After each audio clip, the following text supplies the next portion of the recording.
I had jumper's knee for about 10 years. Also had my high school basketball team's record for lowest vertical jump. Here's how I understand jumper's knee now in relation to jumping higher and not having knee pain jumping. Let's start with a 2-foot jump. We'll take a right-left step, like Michael Jordan's classic right-left step. I actually went to the gym and filmed these for you from a side angle so I could show these points. Now you're going from sprinting to then trying to turn that force upward. So the first thing you do to break yourself in transition between sprinting and jumping is you reach your heel out. So boom, you're right into a tibialis raise. So the better you are in a tibialis raise, the less pressure is going to come up through your knee in the first place. Now the foot hits the ground and the knee goes over the toes. This occurs for every top 2-foot jumper in the world. And actually the better ones, you see more knee over toe angle. So now we wind up in a Patrick step up. So the more pain-free ability we have in that, the better we can handle this position. But that doesn't mean that's the only way. Theoretically, any exercise that improves your knee over your toes, I use 4 different categories of knees over toes exercises. Any of those assist. I just believe in mastering them all for most well-rounded effects and bulletproofing. And I've trained a lot of people who start out and they're already naturally great in that position. So a lot of the best dunkers, even without jump training, they're naturally super strong in that position. However, imbalances can factor in. So for real sports, we can't often just be only strong on one side and have one knee that's like a bum knee or something like that. That leads to a really high chance of injury. So even if you only jump, let's say, with a right-left step, you would still want to be evenly good at that motion, at that exercise on either side for longevity, less pain, not getting jumper's knee.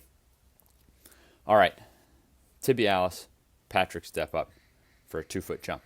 Now let's look at some differences in a 1-foot jump. So I took a left-legged jump like Michael Jordan going from the foul line. MJ's my favorite. He was great at 2-foot and 1-foot jumping. So for me, he's just a perfect guy to study and compare to. Now we still have that really hard tibialis force coming up through the ankle and shin and knee. And I think even on the 1-foot jump, it probably is a little more force. And you see some pain coming up through the inside of the shin. I used to have really bad shin splints in there. So jumper's knee aside, if I tried to jump off 1 foot, the shin splints on my left leg were so bad I couldn't apply my own force. So I think that tibialis raise becomes perhaps even more important on a 1-foot jump. Again, if you don't have it naturally, if you're having to bridge yourself from not having it to getting it. Now, as the force comes up to the knee, we have only one leg there. So there's more total force, but there's less ankle and knee angle. So this now resembles, if we were to turn the image, it resembles a Poliquin step up, where a slant board, or you could use a dumbbell, you could really use anything to elevate your heel, reduces the angle on the ankle and knee, but it increases the actual force on those muscles and tendons. I consider it a miracle worker for tendon pain, but most people with jumper's knee can't even start that exercise, but you can if you hold PVC pipes and you do we would do 1 to 2 sets of 25 reps per side, and you can actually make miraculous changes of jumper's knee by taking something like that you can't do, regressing to the point that you can with assistance, and then building your way up. I always have to mention this kind of regression stuff because this is new data for the field of knee exercise. There's nothing that you just can or can't do. So in relation to jumper's knee, if you have jumper's knee, by the very nature of it, you don't have to have jumper's knee. If you can jump, well, then you can handle your jumper's knee. Now, if you can't even jump, if you're just 80, 90 years old, in a walker, well, honestly, these same drills, you might be able to get mobile again. But you see what I'm saying? If you even have jumper's knee, you don't have to have jumper's knee. It's in your control. Now, with that 1-foot jump, there is one more difference through the knee, which is that a 2-foot jump really gives us an advantage to go upward, vertical. No one in a standing vertical jump contest is going to stand on one leg, but no one in the Olympics is going to do a long jump off 2 legs. So they each give us advantages. 1 leg allows us to jump from more distance. 2 legs allows us to get more vertical. Michael Jordan's poster dunks, where he has very little room to start. Maybe he's going baseline. He's going off 2 feet, but then in fast breaks and stuff like that, he can fly off 1 foot. So we have to keep pulling the ground more. If we look at the angle the knee's not bending that much. So it's not exactly like a hamstring curl, because when you're in a hamstring curl, your leg is straight and it gets tough as you curl. What is like it is a Nordic. Whereas when you start a Nordic and you're bent, there's no tension. As you approach that exact position, boom, that's where the force is. So imagine if you were super weak on a Nordic, you'd have to put more force into the front of your knee.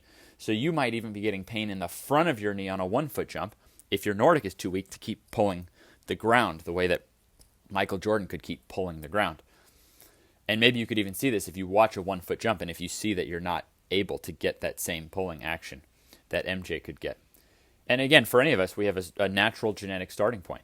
So some of the best people I've trained at Nordics had never done it before. They were genetic freak athletes. So I was dropping like a sack of potatoes. That's why I made a much greater change to my jumping. But even for the natural freak, maybe you could have more potential by taking these same methods. So at this point, you can see that I believe jumper's knee is 100% in your control. Now, there's no absolute of jumper's knee protection, but nor is there an absolute of jumping. There's no sport that requires you to jump 24 hours a day, 365 days a year. So really, we have a game here of how hard are you jumping, right? 7-year-olds aren't getting jumper's knee because they don't even have the power within them to cause enough force. They can't even get enough speed and power going to cause jumper's knee for themselves.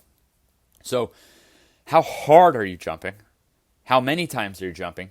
How often are you jumping? Versus how much knee ability do you have? And then there's one final little factor, which we have to look at if we're thinking about jumper's knee: the landing. Sure, it would be ideal to land on 2 feet. But if we watch Michael Jordan, if you watch actually the majority of Russell Westbrook's best in-game slams, he's landing through his left leg. Because if you just reach as high as you can with your right arm, it lifts your right hip. So the left foot is now closer to the ground, and now that becomes, intuitively, that becomes a safer way to land is through that left leg. But that can be a ton of force. So with the toe hitting the ground first and a ton of force coming in, again with a little less actual knee angle, that really resembles a Peterson step up. So we're getting good at all these positions in zero, and then when we go to advanced zero, we're now actually balancing all 3 of those exercises: Patrick step up, Poliquin step up, Peterson step up, while still hitting all our underlying tibialis and lower and upper calf work, plus hips, all this other stuff. But the point is that I don't think that you should just, for jumper's knee, I don't think you need to go on a journey of trying to pinpoint which parts you need. No, master them all. Be pain-free and good at them all. Be able to do them for high repetitions with your own body weight. And if you're going to be in a high-force activity, also be able to load them.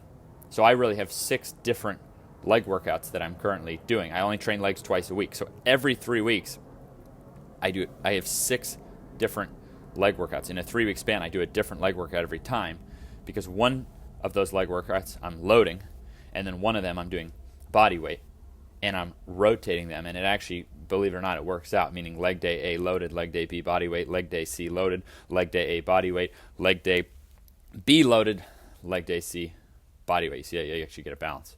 So that doesn't mean it's the only way you can do it, but you can see I'm trying to put logical progressions, not only in terms of hitting all the ingredients, but in terms of starting at levels that anyone can do with assistance, by understanding that if we build from the ground up, if we build from the foot and the ankle, we can have greater success with the knee. So all the step-ups I mentioned, those are step 4 of my workouts. I've already done 3 steps before that. I'm already primed. I'm already primed for pain-free improvement and progress in those. So I had jumper's knee, about a decade, went into my 20s having never once grabbed the rim. Literally, I don't know if he could touch the rim with his fingertips with no basketball or anything else. And then yesterday did my first jump session of my 30s. I actually hadn't been on a wood basketball court in over a year, since COVID came in and altered a lot of things, and I had a baby. And just from the training alone, without even being able to go jump, and I was wearing these Zero shoes that have no cushion, that I used to feel like a bag of bricks when I would be on a basketball court without cushion. And honestly, I'm jumping as high as I ever have, easier than ever to dunk. I actually did a very specific session, so if you want to keep watching, I'm going to explain the exact jump session that I did, for the exact warm-ups and everything. And I'll put that link in the description for those who actually want to try to do the exact jump session that I did.